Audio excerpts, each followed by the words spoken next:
Hey people, welcome back. In today's video, we're going to be looking at my top 5 favorite tools for working on gas blowback replicas. I've been airsofting for 10 years now, and 5 of those years, since 2017, I have been airsofting almost exclusively with gas blowback replicas. In that time, I've disassembled a lot of these guns. As we all know, airsoft replicas are not the highest quality. So these tools that I'm about to show you are some of the tools that I use the most and I would be the most upset to not have in my kit. So if you have your own list of tools, let me know down in the comments below because I'm sure interested to see what you guys have got and I'm sure others are too.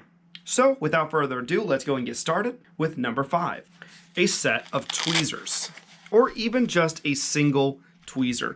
Realistically, all you need is a single pointed tweezer, which is going to save you so much time and energy when you have to line up a small pin or grub screw, or even just to get a spring into the correct position in hard to reach areas. Especially if you have fatter fingers, these are going to be a lifesaver. You're going to use them time and time again, and I absolutely love having these guys. I also love having some of these curved end ones, which will allow you to really get into small spaces within trigger assemblies or what have you. And very, very useful. Great thing to have. I've used these a fair bit. I've not used them as much as you might think, which is the reason that they're on number 5.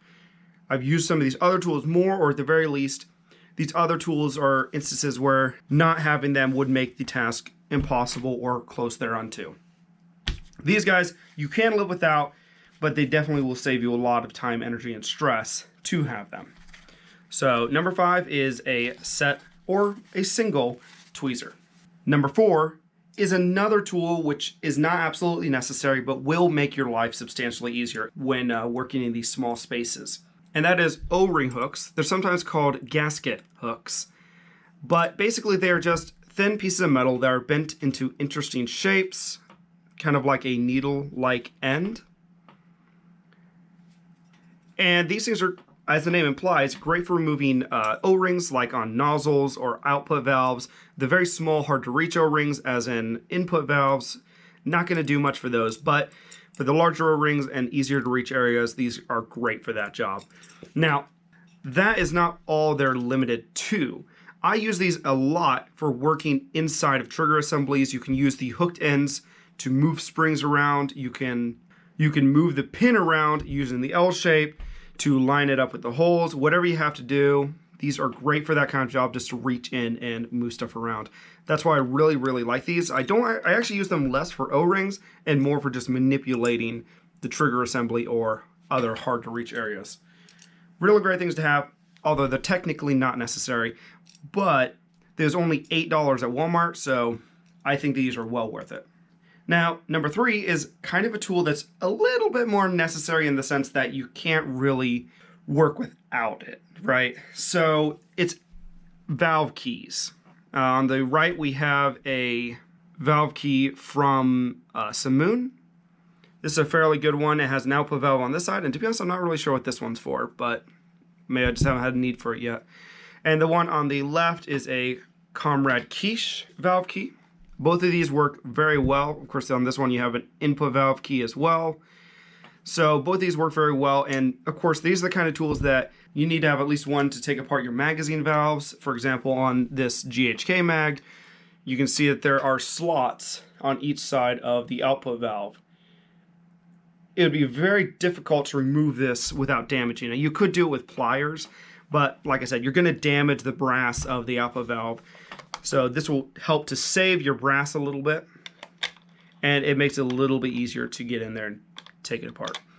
So very useful, pretty much absolutely necessary, as long as you want to take apart and maintenance your mags. That being said, the reason they're not number 1 is realistically, I rarely use these. Of course, you have to use them if you need to replace an O-ring, if you need to oil or clean the input and output valves.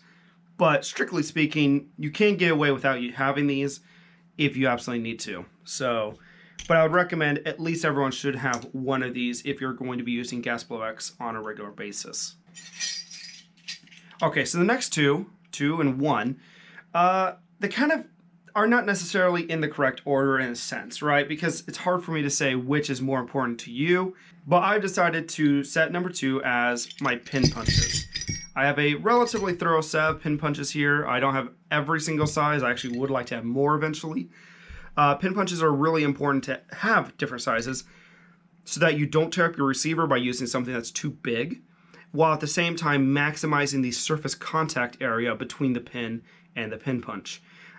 Doing that will reduce how much damage is done to the pin, because a lot of these airsoft products are very poorly manufactured. They're not built to industrial standards of the good kind. So it's important to make sure that you have tools that will make them last as long as feasibly possible.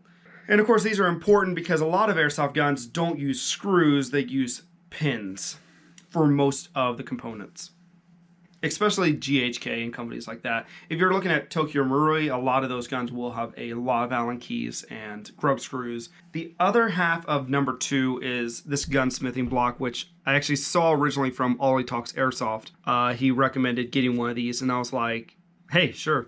It has a hollow space underneath, grippy surface, so you can place it on the table, and when you punch out a pin, it will go into the hollow space by when you punch it through these holes, which means that you'll save your table.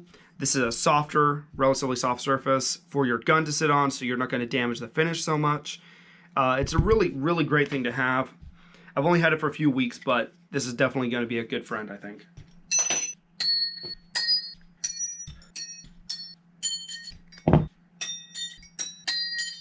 Okay, and finally we made it to number 1, which is another pair of items, and that is to have a good set of Allen keys.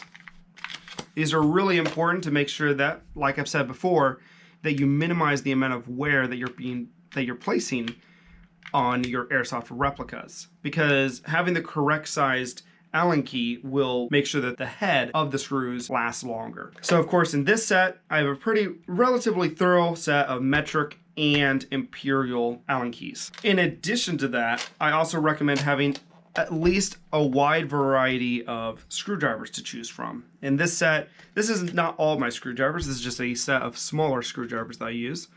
But basically, here we have most of the main sizes, and having the correct sizes for screws, like I said, will make the screw heads last longer, which in turn will make you not have to replace them so often. Or maybe not at all. And I'm not saying to go out there and get a super expensive kit.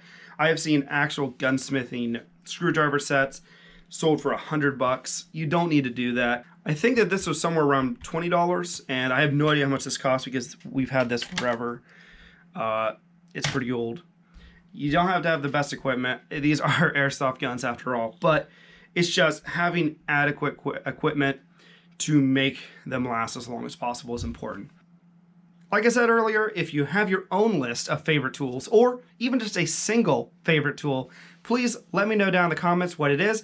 I'm curious to see what you guys have, and I'm sure others are too. So if you have any questions or thoughts, let me know, and until the next video, stay safe, guys.